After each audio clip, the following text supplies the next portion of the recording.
Irmãos, eu vou pedir paciência aos professores, né?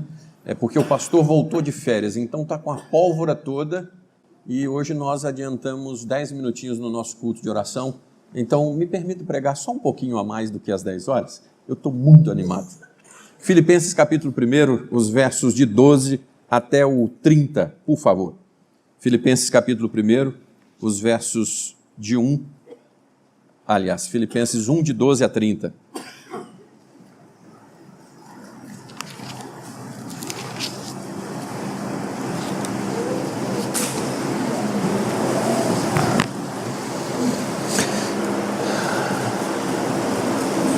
Filipenses 1, de 12 a 30, diz assim a Escritura, queridos. E quero, irmãos, que saibais que as coisas que me aconteceram contribuíram para maior proveito do Evangelho.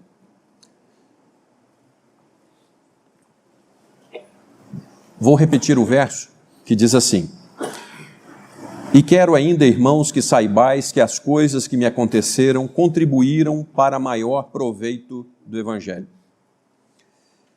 Irmãos, nós temos uma alimentação utópica infantil e até certo ponto insana de querer que as coisas todas se resolvam com alegria.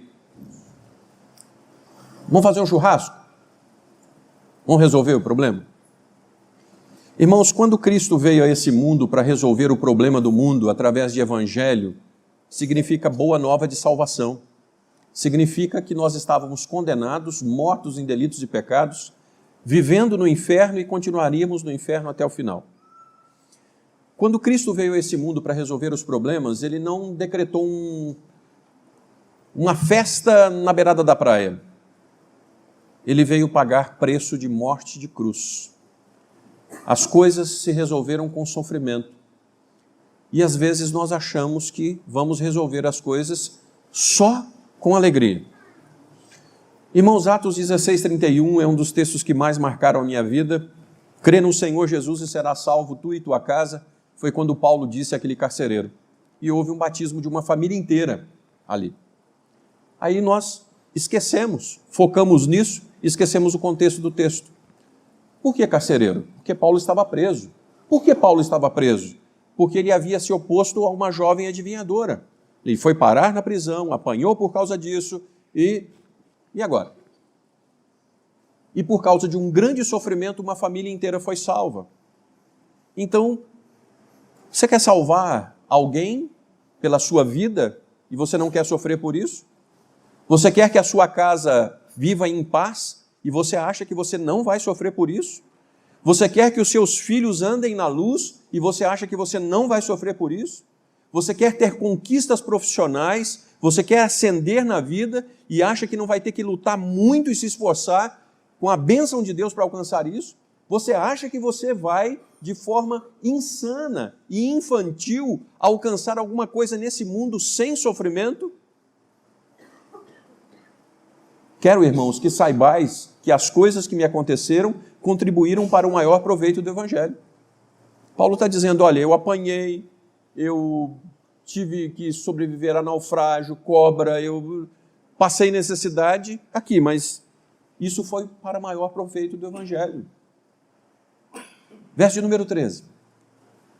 De maneira que as minhas prisões em Cristo foram manifestadas por toda a guarda pretoriana. Paulo preso, ele aproveitava para poder pregar para quem o prendia. Senhor, muito obrigado, estou preso. Vou ter a oportunidade de pregar para uns caras que eu nunca ia ver na minha vida, mas o Senhor me botou aqui, fogo neles, né? Evangelho neles. E por todos os demais lugares. Então, aonde Paulo ia passando preso, irmãos, era oportunidade para esse homem pregar o Evangelho. E nós pensamos e agimos do contrário. Quando você começa a ter um problema, aí você começa a ficar com cara de cachorro caído na mudança, fica moado, cala a boca e deixa o inimigo esbaldar, né? Bom, alcancei, bati, retraiu, esse é o caminho então para o inimigo fazer calar. Mas esse homem fazia o contrário, bateu, aí que eu finco mais no meu Deus e espero pelo Deus da minha salvação, porque no dia que a minha vitória chegar, vai ser triunfando sobre todos os problemas pelos quais eu passei, mas eu passei confiando no Deus que não pode mentir. Verso 14. E muitos dos irmãos no Senhor, tomando ânimo com as minhas prisões, ousam falar a palavra mais confiadamente sem temor. Paulo não está falando assim, os irmãos viram meu carro novo, minha casa nova, como eu fui curado, como eu estou livre. Paulo está dizendo assim, não, quando eles viram as minhas prisões, eles foram instados a confiarem mais sem temor. A prisão de Paulo incentiva os cristãos. Não são as posses. Verso 15. Verdade é que também alguns pregam a Cristo por inveja e porfia, mas outros de boa vontade. Uns, na verdade, anunciam a Cristo por contenção, não puramente, julgando acrescentar aflição às minhas prisões. Mas outros, por amor, sabendo que fui posto para a defesa do Evangelho. Mas que importa? Contando que Cristo seja anunciado de toda maneira, ou com fingimento ou com verdade, nisto me regozijo e me regozijarei ainda. Irmãos, que visão! Não importa se eu estou me dando bem. Não importa. O que importa é que Cristo esteja sendo pregado. Irmãos, uma das maiores tristezas que nós temos nas viagens é ver aquilo que a Bíblia diz do final dos tempos quanto apostasia. Apostasia. Aí você olha de um lado, olha do outro, né? Filho contra pai, pai contra filho, os sinais são evidentes, estão aí. E aí você entristece, porque realmente isso causa tristeza. Mas do outro lado, irmãos, é mister que tudo se cumpra e que de fato venha o grande dia do Senhor. E para que venha o grande dia do Senhor, Cristo tem que ser pregado nos 4 cantos desse planeta. Você tem que pregar para as pessoas que te cercam. Verso 19. Porque, no fim, eu sei que disto me resultará salvação, pela vossa oração e pelo socorro do Espírito de Jesus Cristo, segundo a minha intensa expectação e esperança de que em nada serei confundido. Antes, com toda a confiança, Cristo será, tanto agora como sempre, engrandecido no meu corpo, seja pela vida, seja pela morte. Paulo glorifica a Deus pela vida, pela morte. De novo, ele está vivendo o que ele pregou. Paulo disse assim, não vos sobreveio tentação que não fosse humana e que não a possais suportar, porque Deus é fiel e junto com a aprovação vos dará o livramento. Ele está vivendo aquilo que ele pregou, irmãos. Irmãos, eu tenho passado para a igreja o seguinte, irmãos, nós somos mais do que vencedores em Cristo. E eu não inventei isso não, isso é a Escritura. O sujeito morreu. Glória a Deus. Mais do que vencedor em Cristo. Quando alguém acha que a maior derrota é a maior vitória para o cristão. Combati o bom combate, completei a carreira. Que bênção! Aí a gente fica com pena de quem está aqui, né? Não, tenha pena mesmo de quem está aqui vivo, porque quem já partiu e está com Cristo, é o que o Paulo vai dizer aqui, está infinitamente melhor do que nós estamos. Vamos para o texto. Porque para mim, o viver é Cristo e o morrer é lucro. Mas se o viver na carne me der fruto da minha obra, não sei então o que devo escolher. Mas de ambos os lados estou em aperto, tendo desejo de partir e estar com Cristo, porque isto é ainda muito melhor. Ou na tradução dos irmãos, isso é infinitamente melhor. Bom, para aqueles que estão sendo bombardeados pelo sono da alma, né? Paulo está dizendo assim, porque partir e estar dormindo com Cristo é infinitamente melhor, né? É isso que o texto está dizendo? Não, né, irmãos? Então, quem morre, irmãos, não fica em sono da alma coisa nenhuma, viu, irmãos? Quem morre ou está no céu imediatamente ou está no inferno imediatamente. E aí você já vai estar usufruindo de tudo aquilo que você fez por meio do corpo, hein? Vamos falar mais sobre isso. Verso 24. Mas julgo mais necessário, por amor de vós, ficar na carne. Então Paulo está dizendo que se ele fica porque ele tem obra para fazer. Irmãos, esse negócio aqui vai ser uma pancada. Verso 25. E tendo essa confiança, sei que ficarei e permanecerei com todos vós para proveito vosso e gozo na fé. Paulo está preocupado com a igreja. Verso 26, para que a vossa glória cresça por mim em Cristo Jesus, pela minha nova ida a vós. Paulo pensava que se ele ficasse vivo, ele iria a Filipos mais uma vez. Verso 27, somente deveis portar-vos dignamente conforme o evangelho de Cristo, para que, quer vá e vos veja, quer esteja ausente, ouça acerca de vós que estáis no mesmo espírito, combatendo juntamente com o mesmo ânimo pela fé do evangelho. O apóstolo quer que, indo ou não, saibam que os filipenses estão perseverando, animados, sem esmorecer. Então é o seguinte, olha, se eu estou recebendo notícias que os meus irmãos estão bem, firmes na fé, isso é o que eu preciso. A minha alegria é saber que os meus irmãos estão bem. Verso 28.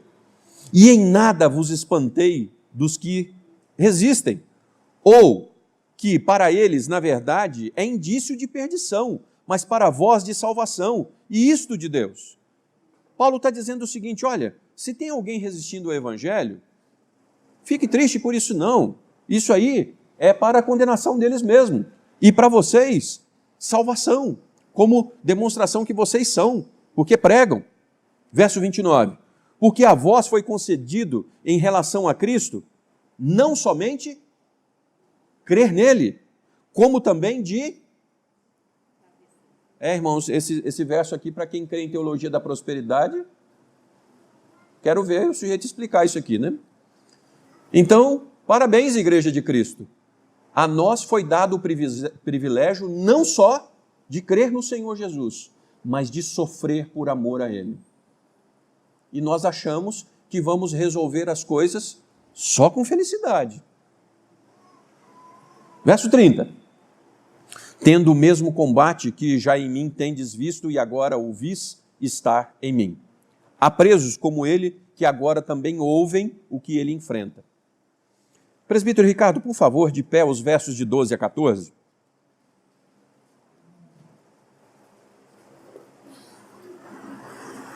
Quero ainda, irmãos, cientificar-vos de que as coisas que me aconteceram têm, antes, contribuído para o progresso do Evangelho, de maneira que as minhas cadeias em Cristo se tornaram conhecidas de toda a guarda pretoriana e de todos os demais, e a maioria dos irmãos, estimulados do Senhor por minhas algemas, ousam falar com mais desassombro a palavra de Deus. Irmãos, então aqui nós temos alguns indícios históricos. A guarda pretoriana de Roma tinha 9.000 homens.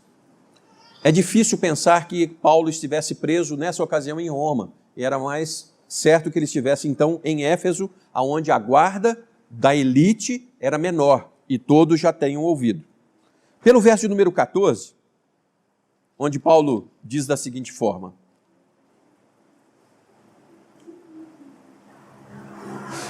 E a maioria dos irmãos, estimulados no Senhor por minhas algemas, ousam falar com mais desassombro a palavra de Deus. Quanto mais os crentes ouviam falar que Paulo estava preso e firme, mais eles se sentiam incentivados. Pelo testemunho de Paulo, eles testemunhavam. Eles testemunhavam pelo sofrimento de Paulo, irmãos. Quando irmãos, que a igreja mais cresceu? Quando ela foi perseguida. E aí nós começamos a clamar, né? Ah, Senhor, tem misericórdia da igreja. Ter misericórdia da igreja muitas vezes é Deus nos dar um choque. Acorda, vai trabalhar. Meu irmão, minha irmã, seu testemunho incentiva outros a testemunharem pregando a palavra de Deus? Espera aí. Paulo está sofrendo e por causa do seu sofrimento, firme no sofrimento, a igreja é incentivada a pregar a palavra de Deus. A minha pergunta direta ao seu coração é, passando pelos sofrimentos que você está passando, você está dando um testemunho tal para que as pessoas se sintam incentivadas a pregar a palavra de Deus? Porque, irmãos, nós achamos e queremos testemunhar de Deus quando as coisas estão bem. Não é assim que a Escritura está dizendo que as coisas funcionam no Evangelho. Testemunho quando tudo está bem, quando tem dinheiro no bolso, quando tem saúde, todo mundo dá, viu, irmãos? Mas testemunho quando as coisas estão pegando, é para crente, é para cristão. Versos de 15 a 18, por favor, Diácono Carvalho, leia para nós. Alguns efetivamente proclamam a Cristo por inveja e por outros, porém, o fazem de boa vontade. Estes, por amor, sabendo que estou concluído da defesa do Evangelho. Aqueles, contudo, pregam a Cristo por discórdia, sinceramente, tentando suscitar tribulação nas minhas cadeias. Todavia, importa, uma vez que Cristo de qualquer modo está sendo pregado, quer por pretexto, quer por verdade. Também com isso me regozijo, sempre me regozijarei. Irmãos, de novo, só tem dois grupos, né? O grupo que prega pelo motivo correto e o grupo que prega pelo motivo errado. Sempre tem só dois, direita ou esquerda. E aí é o seguinte, um prega por discórdia e por insinceridade. Irmãos, existe gente que trabalha na igreja com inveja, por inveja. O sujeito trabalha na igreja para poder ser melhor do que o outro, para poder se dizer melhor do que o outro. Está aqui, ó. Final do verso 17. Julgando que assim me prejudicarão ainda mais na prisão. Então, algumas pessoas pregavam o evangelho para poder Paulo sofrer mais na prisão. Né? Pessoas más podem até dizer que estão orando pelo fulano. Aí é o seguinte, vão orar pelo fulano de tal, porque ele fez isso assim, assado, né? Então, tadinho, vão orar por ele. Sabe o que é isso? É a forma de você dar com a língua nos dentes e falar mal do outro com um ar de santidade. Você não tem que falar o que o outro... Não, você só diz assim, irmãos, vamos orar pelo fulano. Né? No fim de tudo, irmãos, nós temos que nos regozijar que se existe o falso, graças a Deus existe o verdadeiro, irmãos. Pare de ficar se desmotivando. Porque tem o falso, tem o invejoso, tem aquele... Desde que é mundo e quando o mundo acabar vai ser assim ainda, viu? Então, ao invés de ficar focando no que é ruim, foque no que é verdadeiro. Irmãos, todo mundo passa pelas agruras desse mundo, mas nós temos Deus. Nós podemos crer que essa palavra é a verdade, irmãos. Nós somos diferenciados. Aí você fica de olho naquilo que está todo mundo lá, quando você esquece do que você tem aqui.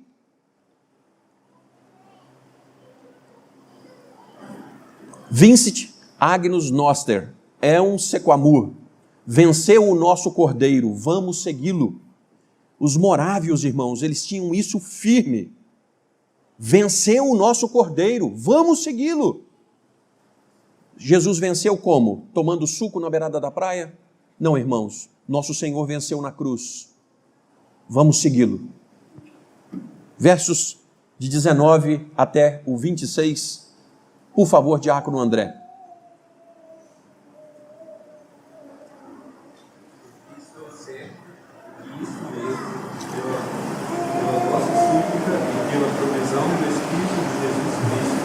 Redundará em libertação, segundo a minha atenta expectativa e esperança, porque em nada serei envergonhado. Antes, com toda a ousadia, como sempre, também agora, será Cristo engrandecido no meu corpo, quer pela vida, quer pela morte. Porquanto, para mim, viver é Cristo, e morrer é lucro. Entretanto, se viver na carne traz tudo para o meu trabalho, já não sei quem escolher.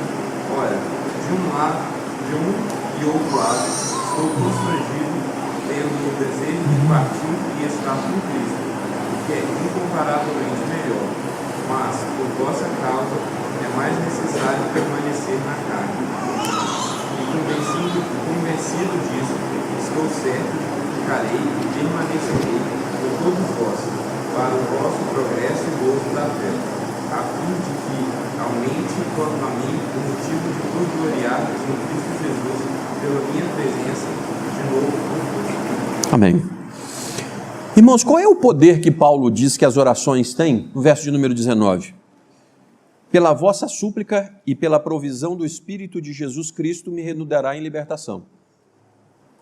Paulo é o homem que mais pregou sobre a total soberania de Deus. O que Deus traçou, os propósitos eternos de Deus são infrustráveis, vai acontecer.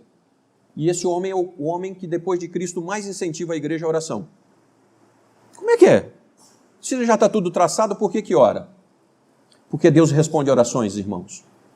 Tiago foi conhecido como Tiago, joelhos de camelo, de tanto que esse homem orava de joelhos. Tiago, joelho de camelo. E o homem que tinha joelho de camelo por orar horas a fio, diz assim, olha, se a sua fé não produzir boas obras, joga fora, porque ela não presta. Ah, mas como? Oração? E é isso, irmãos. É isso. Total soberania de Deus, oração e frutos não se dissociam do ser cristão. Não se dissociam. E aí, irmãos, Lamentações de Jeremias diz assim, bom é o Senhor para todos aqueles que esperam por Ele. Salmo 25:3, ninguém que confiou, que esperou em Deus ficou envergonhado. Ninguém. O salmo que nós cantamos aqui de manhã cedo, o Senhor distingue para si os seus fiéis quando eles o buscam, irmãos. O Salmo 116:15 diz, preciosa é a vista do Senhor a morte dos seus santos. Sim, Paulo diz assim, olha, graças pelas orações de vocês, porque pelas orações de vocês eu vou ter libertação. Ou eu vou ser livre dessa cadeia, ou eu vou ser livre desse corpo, mas eu vou ser liberto. Quando nós lemos o verso de 21 a 23, no 23, então, Paulo deseja partir e estar com Cristo. Este sono, irmãos, é do corpo.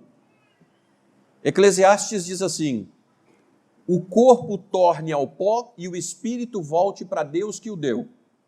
Então, vamos lá, não tem limbo não, tá, irmãos? Ah, fulano tal está no limbo. Procura na escritura onde tem essa palavra que eu quero ver. Purgatório também não existe não, tá, meu irmão? Não. O corpo volte ao pó e o espírito torne a Deus que o deu. Quando? Imediatamente, na hora. O sujeito fechou o olho aqui, ele abre em outro lugar lá. Bom, muito bem. O credo apostólico, ele termina dizendo assim, creio na ressurreição do corpo na vida eterna. Amém. Você já decorou o credo, meu irmão? Vá decorar, viu, meu irmão? Porque ali estão as doutrinas primordiais do ser cristão e que você precisa acreditar nelas, viu? Nós estudamos aqui o credo nada menos do que 8 quintas-feiras no Catecismo de Heidelberg. Então, você precisa crer, viu, meu irmão? Que o que está dormindo é o corpo daqueles que morreram. Porque quando Cristo apontar nas nuvens, a terra, o mar vai dar conta de todos os corpos. Todo joelho se dobrará e vai dizer assim, Jesus Cristo é o Senhor. E nós compareceremos perante o tribunal de Cristo, não para salvação, mas para que cada um receba o que fez. Recompensa, ou para a direita ou para a esquerda. Então o que dorme é o corpo. O corpo torna ao pó e o espírito torna a Deus que o deu. Versos 22, 24 e 25. Diácono José, por favor, leia para nós. Ora, entretanto, se viver na carne para o meu trabalho, já não sei o que escolher. Ora, de um e outro lado estou constrangido pelo desejo de partir e estar com Cristo, o que é incomparavelmente melhor. Mas por vossa causa é mais necessário permanecer na carne. E convencido disso, estou certo de que ficarei e permanecerei com todos vós, para o vosso progresso e gozo da fé, a fim de que aumente quanto a mim o motivo de nos gloriar de Jesus e na minha presença de novo convosco. Obrigado. Irmãos, a jubilação compulsória na Igreja Presbiteriana do Brasil terminou. Nenhum pastor é obrigado a jubilar mais. Pode continuar trabalhando até o dia que ele for chamado. Ou bênção. Trembão, né? Paulo está querendo aposentar? Ele está querendo o seguinte, gente, vocês orem por mim, viu? Porque se é para continuar vivo, eu quero continuar trabalhando até o fim, viu? Né? Então é o seguinte, irmãos, lá no profundo do seu coração, eu quero lhe pedir que você caminhe para uma maturidade espiritual tal que você tenha coragem de orar. Deus, se for para continuar vivendo, eu quero continuar vivendo para o bem da tua igreja, para o bom testemunho do teu nome. Senão o Senhor tira a minha vida. Paulo está dizendo o seguinte, olha, morrer e estar com Cristo é infinitamente melhor. Então, irmão, se eu vou ficar trabalhando. E se não for para ficar trabalhando, eu quero ir embora. Então, irmãos, que nós tenhamos coragem como cristãos de verdade de dizer, Senhor, se for para continuar vivendo, que eu continue vivendo para a glória do teu nome, ou Senhor, por favor, me tira a vida. Versos de 27 a 30, por favor, presbítero Jaime, leia para nós.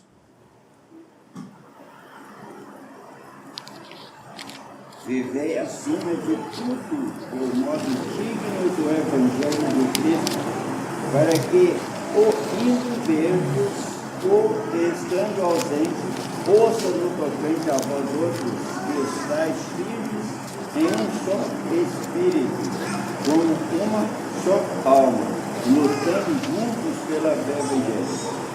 Porque em nada estáis intimidados pelos adversários, pois o que é para eles prova evidente de perdição é para vós outros de salvação, e isso da parte de Deus. Porque vos foi concedida a graça de padecerdes por Cristo, e não somente de crerdes nele, pois tendes o mesmo combate que vistes em mim, e ainda agora ouves que é o meu. Um chamado à unidade. Paulo está terminando esse primeiro capítulo chamando a igreja à unidade. Em Efésios 4:5, Paulo disse da seguinte forma, há um só Senhor, uma só fé, um só batismo. Chamado à unidade.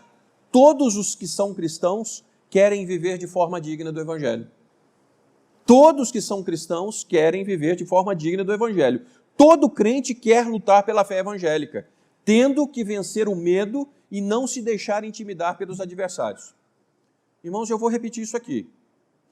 Todos os crentes querem lutar pela fé evangélica, tendo que vencer os seus medos e não se deixar intimidar pelos seus adversários. Todos aqui dentro, indistintamente, têm os seus medos a serem vencidos. Mas o verdadeiro amor lança fora o medo, irmãos. Nós não temos que abaixar diante dos nossos adversários que se opõem ao nosso Deus. Não, irmãos, não. Verso de número 28, o apóstolo Paulo, então, diz da seguinte forma. Aquele que furtava, não furte mais. Desculpa, eu estou no texto de Efésios. E que em nada estáis intimidados pelos adversários, pois o que é para eles prova evidente de perdição, é para vós outros de salvação, e isto da parte de Deus. Meu irmão, por favor, nós achamos que quando nós vamos pregar, o sujeito vai converter na hora. E aí você sai de lá aborrecido. Nossa, mas ele não converteu, fiquei com raiva dele. Não, o fato é esse, e vai ser assim mesmo. E aí o seguinte, não se entristeça por causa disso, porque isso é normal, Paulo está dizendo que é normal as pessoas se oporem à pregação do Evangelho. O que você não pode é se deixar bater porque o outro negou, ouviu o Evangelho. Você que está errado. Ele está fazendo o que é natural dele. Então é o seguinte, se na sua vida não tem sofrimento, não tem perseguição, tem um troço errado com você. Se está dando tudo certo, tem um troço errado com você. Se você não tem oposição das trevas, o que está acontecendo? Verso de número 29, o apóstolo Paulo vai dizer da seguinte forma, porque vos foi concedida a graça de padecerdes por Cristo, e não somente de crerdes nele.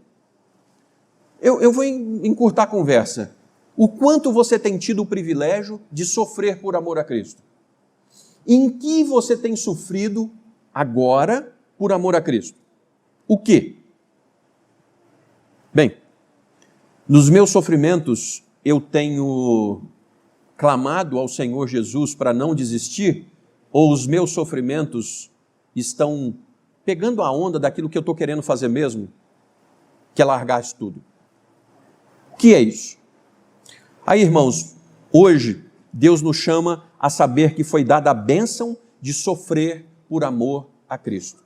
E que no sofrimento as pessoas vejam testemunho na nossa vida desse sofrimento. Eu vou pular 2 textos aqui, irmãos, que eu tenho que concluir. Queridos, o que mesmo é vida, segundo o verso de número 21? O que mesmo é vida, segundo o verso de número 21? Cristo Jesus. Isso é vida. Meu irmão, minha irmã, você está se decidindo por se abrigar sobre a graça do Evangelho. Sem o Senhor Jesus, essa vida não vale a pena ser vivida. Se você está achando que existe uma vida boa e que essa está muito sofrida, não brinca de ir para o lado de lá não, porque o bom é o que está aqui, hein? O segredo da alegria transbordante e contagiante para Paulo é: o viver para mim é Cristo. E tanto é isso que é dito por Paulo: eu prefiro estar com Ele. Você está fincando raízes aqui o quanto? Meu irmão, de fato, de verdade, o quanto você entende que estar com Cristo é melhor do que viver? O quanto agora no seu coração você entende o seguinte: se eu partisse hoje, seria a melhor coisa para a minha vida. Quanto você entende isso? Bom, esse é um sentimento altruísta cristão, viu, irmãos? Se você quer ficar aqui, eu fico para servir. Se eu tenho que fazer alguma coisa, é para o bem dos outros e não para o meu próprio interesse. Isso não é ser egoísta, é ser cristão. Dos versos de 29 a 30 que nós não vamos ler, o chamado da unidade. Qual é o pano de fundo que promove a unidade? Sofrimento, combate, irmãos. Irmãos, vamos fazer um churrasco da igreja? Bom, fazer um churrasco da igreja, né? Uau! Todo mundo gosta do churrasco. O que promove, irmãos, a unidade da igreja? Sofrimento, irmãos. Sofrimento, irmãos. É sofrimento que promove a unidade da igreja. É quando nós sentimos a dor do outro, quando nós sentimos a dor da nação, quando nós sentimos a dor dos nossos irmãos que nós sequer sabemos quem são. E nós clamamos por eles. Paulo diz assim: eu estou plenamente certo que aquele que começou boa obra em vós há de completá-la até o dia de Cristo Jesus. Eu estou plenamente certo, aconteça o que acontecer, Deus vai fazer. A igreja é o exército dos santos, onde nós vamos ombreando com os abatidos, mutilados e feridos, porque hoje é Ele que precisa, amanhã você eu. Igreja é isso, irmãos. Igreja é o exército dos santos que vamos ombreando com abatidos, mutilados, feridos, porque hoje é Ele que precisa e amanhã você eu. Quero encerrar, queridos, me perdoem. O sangue dos mártires, irmãos. No Coliseu, quando um cristão era degolado, quando caía uma gota de sangue daquela na terra, brotava 100 cristãos, 1000 cristãos. Por cada gota de sangue de um cristão, milhares se converteram. O maior período de crescimento da igreja foi quando a igreja foi mais perseguida. Nós não ficamos satisfeitos com sofrimentos, né, irmãos? É verdade. Se eu ficar satisfeito com o sofrimento, eu tenho que fazer um exame mental, porque ninguém, em sã consciência, gosta de sofrer. Mas o que Deus está tratando ao seu coração aqui hoje é: regozije-se no sofrimento. Deus tem propósito nele. E quando esse sofrimento for confirmado, quando passar, e o nome de Deus tiver sido glorificado na sua vida, ganhou todo mundo. Ganhou o testemunho da igreja, ganharam as pessoas à sua volta e ganhou você, porque o salmo há de ser cumprido na sua vida. Invoca-me no dia da sua angústia, eu vou te livrar. E depois você conta para os outros o que eu fiz na sua vida.